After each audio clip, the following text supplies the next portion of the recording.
আসসালামু আলাইকুম বন্ধুরা। ঢাকা সেন্ট্রাল ইউনিভার্সিটির বিজ্ঞান ও বাণিজ্য বিভাগের ভর্তি পরীক্ষার ফলাফল ইতিমধ্যেই প্রকাশিত হয়েছে। ঢাকা সেন্ট্রাল ইউনিভার্সিটির ওয়েবসাইটের মাধ্যমে এই ফলটি তোমরা চেক করতে পারবে। এর জন্য তোমাকে এই ওয়েবসাইটে আসতে হবে, অর্থাৎ gcuadmission.org। এখানে আসার পর অ্যাপ্লিক্যান্ট লগইন অপশনে ক্লিক করতে হবে। এখানে তিনটি মাধ্যমে তোমরা রেজাল্টে চেক করতে পারবে: লগ ইন উইথ সিরিয়াল, যেখানে তোমার সিরিয়াল নাম্বার পাসওয়ার্ড দিতে হবে; লগ ইন উইথ ইমেল, এবং তোমার এসএসসি এবং এইচএসসির রোল নাম্বারটি দিয়েও তুমি চেক করতে পারবে। আমি তথ্যগুলো দিয়ে রেজাল্ট চেক করে নিচ্ছি। বন্ধুরা, সকল তথ্য দিলাম, লগইন অপশনে ক্লিক করলাম। দেখো বন্ধুরা, এখানে কিন্তু তথ্যটা দেখা যাচ্ছে এবং এখানে ভিউ রেজাল্ট অপশনে ক্লিক করতে দেখো বন্ধুরা, এখানে বিস্তারিত তার রেজাল্ট দেখা যাচ্ছে। সো এভাবে তোমরা রেজাল্টটি চেক করতে পারবে যে ভাইয়া আমাদের পরবর্তীতে কি কাজ করতে হবে। পরবর্তীতে তোমাদের চয়েসের কার্যক্রম সম্পন্ন হবে। আগামী 24 তারিখ থেকে তোমাদের চয়েসের কার্যক্রম শুরু হওয়ার কথা রয়েছে। এ ব্যাপারে কোনো আপডেট আসলে ইনশাল্লাহ জানিয়ে দিব। তবে তোমরা অনেকে যে বিষয়টি নিয়ে চিন্তিত যে কত মেরিটে কোথায় চান্স পাবে, এই বিষয়টি নিয়ে অনেকে চিন্তিত। বন্ধুরা, এবারে এই ইউনিটের থিওরি বেসড কোশ্চেন হয়েছে। যেমন ফিজিক্সের কথা যদি আমরা বলি, ওভারঅল আমরা যদি কেমিস্ট্রি, বায়োলজি, ম্যাথ এগুলো হিসেব করি, তাহলে স্ট্যান্ডার্ড প্রশ্ন আসতে দেখা দিয়েছে। সেফ জোন যদি তোমরা চিন্তা করো, তাহলে 50+ ধরে নিতে পারো, নেগেটিভ মার্ক বাদ দিয়ে যদি হিসাব করো, তাহলে সর্বশেষ যে মার্কটি তোমরা পাবে সেটা এবং যে সাবজেক্টটি পাবে সেটা হিসেব করে কিন্তু কাট মার্কটা নির্ধারিত হবে। প্রথম মেরিটে একটু বেশি প্রেশার থাকবে, বেশি স্কোর নিয়ে কম সিরিয়াল নাম্বার দিয়ে শিক্ষার্থীরা চান্স পাবে। তবে সেকেন্ড মেরিট থেকে এই সুযোগটা বাড়বে।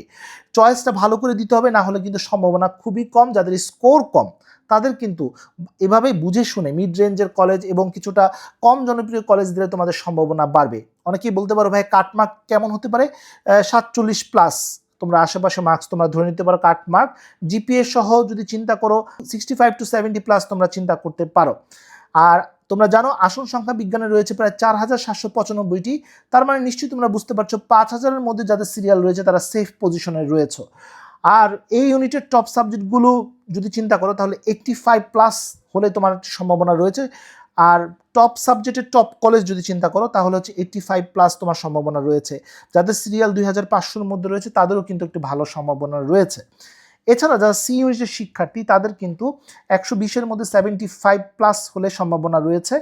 আর যদি টপ কলেজের টপ সাবজেক্টের কথা চিন্তা করো, তাহলে 85+ তোমাদেরকে চিন্তা করতে হবে। কাট অফ মার্ক ধরতে পারো 100-এর মধ্যে 55+। তোমরা জানো সি ইউনিটে মোট আসন সংখ্যা রয়েছে প্রায় 1885টি। তার মানে তোমরা বুঝতেই পারছো যে 2000-এর মধ্যে যাদের সিরিয়াল রয়েছে তারা একদম সেফ পজিশনে রয়েছে। একটা এক্সাম্পল দিই, তাহলে তোমরা সবাই বুঝতে পারবে। গতবার ফিজিক্সে 69.75 পেয়ে 1397 সিরিয়াল নাম্বার নিয়ে ফিজিক্সে তিতুমির কলেজে চান্স হয়েছে। ঠিক একই সময়ে 54 স্কোর নিয়ে 3633 সিরিয়াল নিয়ে সুরহার্দি কলেজে সেম সাবজেক্টে চান্স হয়েছে বিজ্ঞান শাখায়।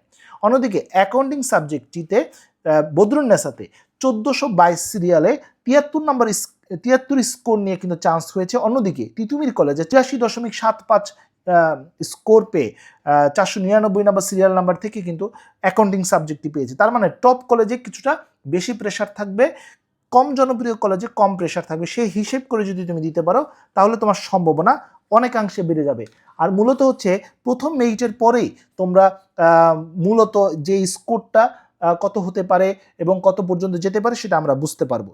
তো বন্ধুরা, এই ছিল আজকের মতো ভিডিও। পরবর্তী আপডেট এবং সঠিক তথ্যের জন্য আমার চ্যানেলটি সাবস্ক্রাইব করে রাখার অনুরোধ করছি। তো বন্ধুরা, যে পর্যন্তই সবাই ভালো থাকো, সুস্থ থাকো। দেখা হবে আগামী কোনো ভিডিওতে। সে পর্যন্ত আল্লাহ হাফেজ।